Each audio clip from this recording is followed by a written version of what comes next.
Welcome back to another technical deep dive here in the debug zone. Today we're tackling a big question and breaking it down with insights from other users. Hopefully this clears up some misconceptions and helps you get the answer you need. So buckle up, stay a little curious, and let's jump right in.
And that's a wrap.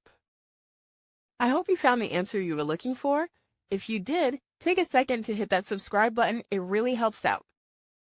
And let me know in the comments which solution worked best for you. See you next time in the debug zone.